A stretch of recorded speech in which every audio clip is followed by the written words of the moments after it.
So I thought I could do a quick video on DMX, because when I was doing more lighting stuff, I got a lot of questions about what DMX is. DMX is the control interface we use to talk to lights. From a console like this is an ETC Ion, and then it sends data from the console to lights. In the older days, you would just have a dimmer, which then connects to your light and is able to dim it. And you would only need one run of DMX to your dimmers, and that's it. But that's not how. But with LEDs, things are a lot different now. You have to run DMX to your LEDs, to your LED fixtures. DMX stands for Digital Multiplex System. I don't know where the X comes from, but yeah. And it's sometimes referred to as DMX 512 because on a single strand DMX you can control up to 512 channels of lighting. That's not going to get you very far in LED now because LEDs require multiple channels. Usually you require at least 5 channels for just non-moving LED fixtures, and if you have moving fixtures, you're going to have way more channels. There are fixtures that can need up to 50 channels or more for DMX control of their how they move. But yeah, it's also we use a cable. It's a 5-pin cable, 5-pin XLR connector cable. It's a rugged. It's okay. But yeah, that's what we send our data across. Most of the time, though, you don't even have the all 5 pins hooked up. Usually, you only have 3 hooked up. And we can also use 3-pin XLR as DMX as well, although 5-pin is more common in the professional setting, and 3-pin is more common in like DJs and DJ settings and whatnot. Its purpose, and then it uses a data protocol called RS-485.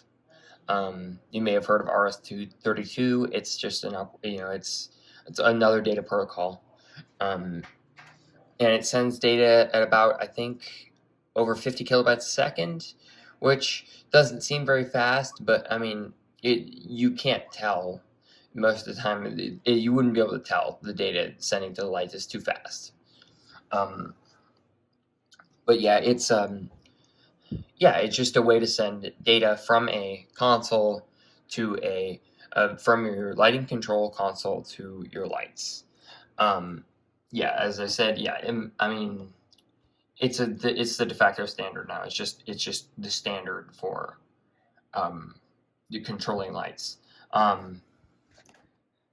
You can see in this console, if I go here to patch, this is all these channels. This console, like most ETC consoles, can handle most higher-end ETC consoles can handle 5,000 channels. That doesn't mean you can accommodate 5,000 lights, though, because if you have LED lights, you're going to be able to handle way less than that because you need 5 channels of light. If you have moving lights, it's going to be even less. So yeah, then you have to start spending more on a console that can handle more channels. But it's just as I said for like the 5th time, it's just a way to control lights that is just the standard at this point.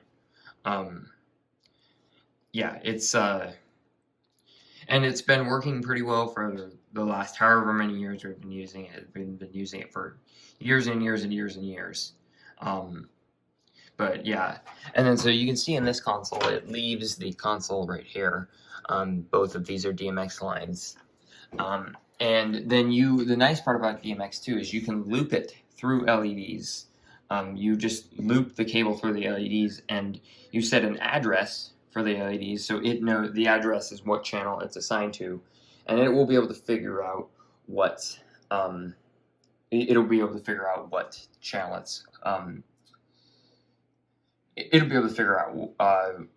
data it needs and what data just to pass on. So that's pretty cool. That's something that you don't get to do very often with other cables. Yeah, you just link it through and it knows what to do. There are limitations to that, like you should not have more than 30 lights hooked up to a single strand of DMX because it's and without some kind of repeater or buffer, because you will lose signal at some point. You're gonna have voltage drop and other stuff. So there's that.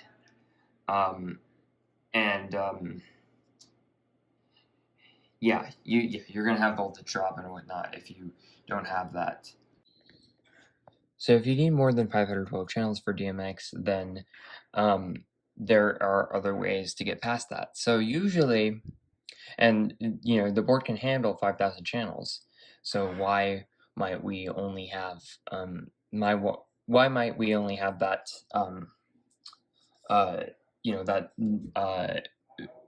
how do we get more channels if DMX can only handle 512? Well, we have something called a universe, and a DMX universe is 512 channels. So, for example, in this theater that I'm working in right now has about 2.5 populated universes, although you can handle this board can probably handle about 15, I think. So this board on the patch, you can tell what universe it's on by where its address is. If there's a number, if there's a number in front of that address, then the number in front of the address is usually the universe. This one, I don't know what's going on with it, but excuse me for that. That was a bit annoying. Anyway,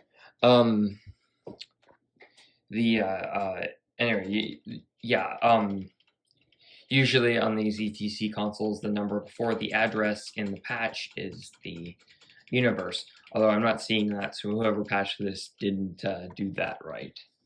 But that's usually the case, is your patch has this can probably, like I said, this can probably handle up to like 15 universes. And a universe is 512 channels, and it's a different strand every time of DMX. Sometimes you need extra equipment to be able to get more than the amount of DMX that you have in the board at the time. And a lot of lighting companies have their own proprietary ways of other ways that you can send DMX. So usually the standard is you use 5-pin XLR cables or 3-pin XLR cables, but you can also send it over RJ45 cables. So Cat 5, Cat 5e, Cat 6, Cat 6a, whatever you want to send over that. All of those work. Just depends on what the manufacturer wants to use. You can also do wireless DMX. Now, like I said, this is an ETC console. ETC makes they're a really big player in the entertainment industry in terms of lighting. So they make some really, they have their own things. They have a wireless DMX system that they sell. They have another thing that they do is they do a port on the back called, of course, I don't see it on this one. It's there somewhere, but it's called ETC Connect. And that's a way to send information, DMX, to some kind of server in the middle between your dimmers or your LEDs, and you send some information to that server through the use of a Ethernet cable, Cat 6a, Cat 5e, whatever you want to send over it, and that allows you to send your data to the server. So that's one way that ETC uses. Their newer consoles, they tend to want you to use that instead. And then you can buy stuff from them too that'll allow you to like split out one DMX line into one cable from your. Usually the ETC Connect will allow you to send a lot more data than just a standard DMX line, because they can compress that. They can use a different protocol, faster protocol, and send more data, and then send that across and then send that to other equipment that is able to then distribute that into regular DMX. It's entertainment industry lighting is a lot bigger than most people realize. It's a lot bigger industry, and it's a lot more complicated than you would think. I mean, most people think that when you're running like the person running the lights is just flipping switches. That is not at all how this goes. It's way more complicated than that. So I could go over the specs of how this board works. So I've got these faders here. These are called faders, and so these only 3 of them are assigned, and I can assign whatever I want to them, although I don't have any assigned right now. But these can do all kinds of move all kinds of I can just assign whatever I want, and then they'll bring the intensity of the light up that it's assigned to, or lights. This fader here, GM, this is the Grandmaster. This brings everything, all 5,000 channels to 0 on this console if it's actually hooked up. Sometimes you can disable the Grandmaster. These are Submasters. These are not currently assigned to anything. What else do we have? The most important thing of an ETC of any lighting console, at least the ETC ones that I've worked on, is you have a command line here, just like any older computer.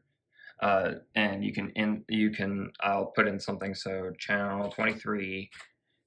And now I can move whatever I want around with channel 23. So I could use this. This is a wheel that I can spin and do that. I can also enter a command like 23 at full enter. That also works.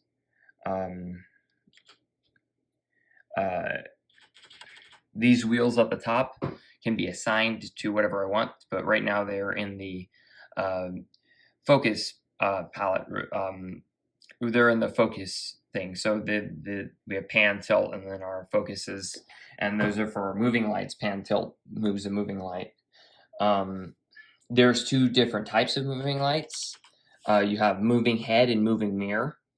Moving head, you have a much more there's a lot more range of what you can do with that. You can move it. Usually they go 360 degrees around and 270 side to side. So you have 360 degrees of pan and 270 degrees of tilt. And then you have, and then moving mirrors have a much more confined way that they move. Moving mirrors usually, you have a light that's pointing at a mirror, and you move the mirror with some stepper motors. They all use stepper motors. That's how they're able to tell where they are, usually because they have encoders in the stepper motors. There's also I mean, and moving lights are the future now. Like most theaters now, you have only moving lights because they're just so useful. There's not many theaters use standalone lights anymore. If they can afford moving lights, not all theaters can afford moving lights. Like I'm at my college right now, Sonoma State, and they can't afford moving lights. So we have a lot of standalone regular lights. But yeah, there's a pretty good explanation of how DMX functions. One more thing about DMX, it's really loud in here because these are dimmers. These are the dimmers I was talking about. So the DMX comes in down here into a thing down here, and then tells these dimmers to turn on. So there's a whole bay of them. These are 2.4 kilowatts a piece. This is about 300 kilowatts of dimmers. It's a lot of power.